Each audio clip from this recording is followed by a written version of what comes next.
Today is a very good day to be an Attack on Titan fan. I think everyone had some concerns when originally we knew that Wit Studio was no longer going to be animating Attack on Titan, and it was no real surprise for anyone who had knowledge on Wit Studio. They weren't on the production committee, they weren't making a lot of money. They were killing themselves to produce as much as they did. It was only a matter of time. So you do get worried. Is the team going to remain fairly the same? Are we going to get a good anime studio? Are we going to get a One Punch Man Season 2 treatment? And then you hear MAPPA's going to be doing it. And MAPPA is a pretty talented studio. They've animated some great things over the past year. But MAPPA has different teams. The team that was going to be working on Attack on Titan, the final season, was not the same as the one who was animating their shows like Jujutsu Kaisen. But I had faith, I really did. And of course, when you get into unknown territory, leakers will say this and that and they'll get the community riled up. But I walked into this episode hopeful. And I think the best way I can put it is I don't miss Wit Studio. I appreciate Wit Studio beyond any words that I can say. They have created my favorite story of all time. They brought to life Isayama's masterclass work to life. And MAPPA has took the handles and said, you know what, we're going to keep Wit's vision in mind. We're going to keep Isayama's character designs in mind. We're going to create MAPPA's version, but we're going to make it feel like if you were to watch from episode 1 all the way now to episode 60, you're not going to feel like there was a dip in quality or it was a switched production team. It's going to remain consistent and fluid, and goddamn does this episode make me emotional. Attack on Titan is my favorite story of all time. I have owned every volume of the manga since it's been released, ever since 2013. I buy every manga, I read every single chapter, and I foam at the mouth. This was beautiful. And you can nitpick, you can say, oh, there's a moment where Reiner's Titan's waving to Zeke in his human form before he transforms into his Beast Titan, and that looked wonky, or Zeke's Beast Titan's 3D was definitely the worst out of all the Titans. But you can't say with a straight face that Wit Studio was a perfect studio who never had production issues. They always did. Wit Studio was notoriously known for having really great certain moments in their shows, but it was generally freelancers who are very talented doing those big epic moments. But they were generally a lot of static shots, and when we got into the deeper seasons, there was a lot of bad 3D, or mediocre 3D. MAPPA, I honestly believe, has some of the better teams that they either hire or they use themselves to create some of the best 3D that we see. Not Studio Orange level, but they are still incredibly good. Watching this episode, at multiple points, I couldn't tell if what I was seeing was 2D or 3D. And when I could tell it was 3D, it was blended generally so seamlessly that 95% of the time, I was not saying, I wish this was 2D drawn. The only thing I can personally say production-wise that I wish was 2D was Zeke's Titan when he was throwing the rocks at the boat. That's the only thing I wish was different. Besides that, the character designs are so in line with Isayama's, and it's a perfect blend of Isayama meets Studio Wit. It is phenomenally done, I have to say. It is remarkably done. The gorgeous backgrounds. It really does feel like everything was an all-out war, that it was collapsing. And this is a very drastic tonal shift and perspective. We end last season wondering what's across the ocean. This episode kicks off seeing what's on the other side of the ocean. We're in an all-out brawl where we're seeing that there's militaries out there that are putting down Titan shifters, that they have the Titan shifters and their commanders so worried that if we send them out, we may lose one of our shifters, the same way we lost, of course, the Colossal and female Titan, and we were unable to reclaim the Founder Titan, which Eren has. It's so interesting seeing the difference in military force from the island that we started off on,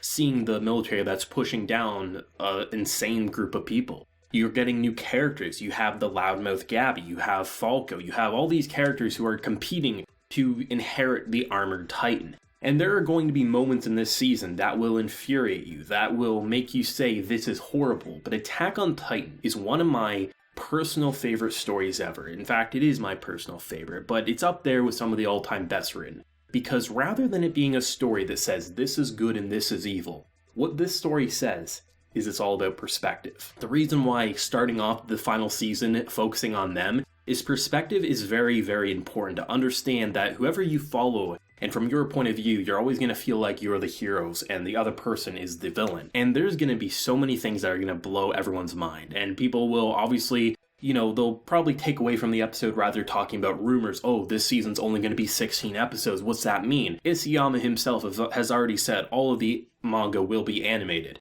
While the final season is confirmed for 16 episodes, let's not forget that Season 3 was literally labeled Season 3 Part 1 and Part 2. I wouldn't be shocked if Part 2 of the final season comes out in a year's time, or we get a movie to wrap it up, which wouldn't be shocking. You have Demon Slayer breaking records, and the final stretch of the manga is more brutal than anything, so it wouldn't be shocking if it was a movie. We have nothing to worry about. Seeing the first episode and how it adapted a couple of chapters, and based on the pacing and what's been laid out, it seems like they're going to be adapting anywhere from 1.5 to 2 chapters, and that's perfectly acceptable. Yeah, you'll cut some things here and there, but there's a lot of action in this season, there's a lot of dialogue, don't get me wrong. But it feels like with the way the production is being established, I have no worries whatsoever. In a sort of weird way, I feel less worried knowing Mappa's handling these 16 episodes than I did with Studio Wit in the previous Season 3, because Studio Wit was already pushing themselves to death's doorstep, and don't get me wrong, if you look at the interview with the director of this season, it looks like he hasn't slept in a year's time. He's killing himself, as is anyone. This is a project that no one wanted other than Mappa, because Mappa thought they could do it, and clearly they're able to do so. This episode establishes so much, and it's difficult for me to review the anime because I have experience with the manga, so I do have to leave things ambiguous and not clarify as much as I would normally speculate, because I know where all this goes.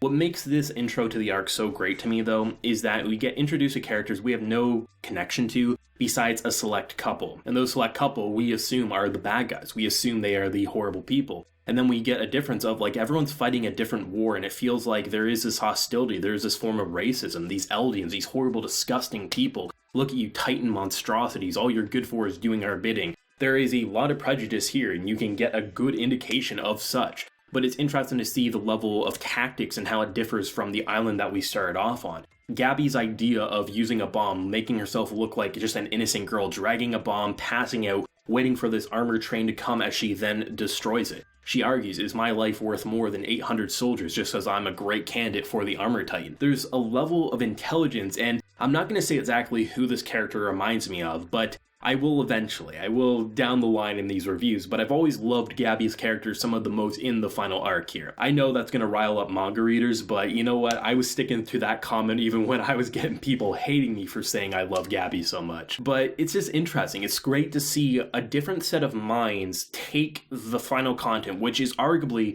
a different story. It's different visually, it's different narratively, it's different with the character progression. Everything about it is different, but it still feels like it's in line with Wit's vision. Everything that I was reading from all of the production info said to me that they cared about this story the same way Wit did, and they were going to finish it off. The team doesn't know how the manga ends. The manga has probably 3 to 5 chapters left. They don't know. Most likely this anime is going to leave off on anywhere from chapter 119 to 122, which would be a great stopping point. And it will probably be a year and a half before we get more. I highly doubt, unless, for whatever reason, this is going to be like a split core or a half-year break. I doubt that we're going to see anything other than a year from now, after episode 16 releases, for more anime, because one, they spent over a year making this season and they pushed themselves. They're going to need a bit of a break. The good news is, unlike Studio Wit, Mappa is a part of the production committee, so as long as this does well and they make money, I don't think that excruciating labor is going to be something they'll turn down, because if Mappa turns it down, the production committee will find another studio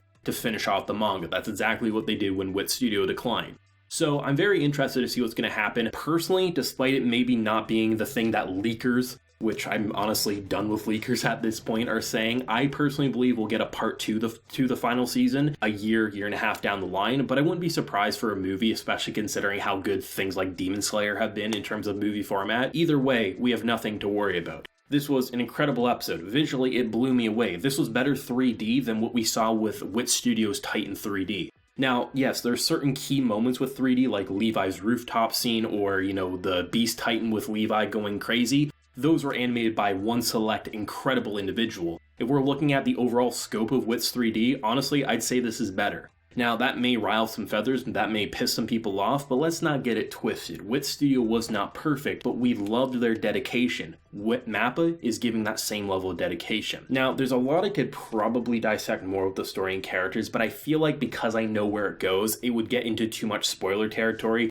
so I'm not going to touch upon too much more past that. I will say the new opening is completely spoiler-free, except maybe one image that may indicate something from the later chapters, but I'll leave that ambiguous. I think it's an incredibly different and bombastic, but very just interesting opening that I've listened to over a dozen times today, and from what we heard of the ending song, I love that as well. This feels like Wit's Baby carried on in the same vision and spotlight, and I think this is the perfect team to handle the final season. I mean, everything about it. They even kept the intro title sequence. It's, it kicks off episode 60. We're seeing the same visuals that Wit was using for 59 episodes. We have nothing to worry about. That's the best thing I can say. This is incredible. This is a glorious day, and the remaining 15 episodes that have been confirmed, I think are going to knock our socks off. Let me know your thoughts and feelings down below. Favorite moment, where you think it's going to go next week. Please no spoilers. We are keeping the spoiler free for everyone who's going to be commenting, so let me know whatever you're feeling. If you liked the video, be sure to leave a like, show your support, and hit that subscribe button if you happen to be new around here. So until next time, everyone, please take care and have a good one.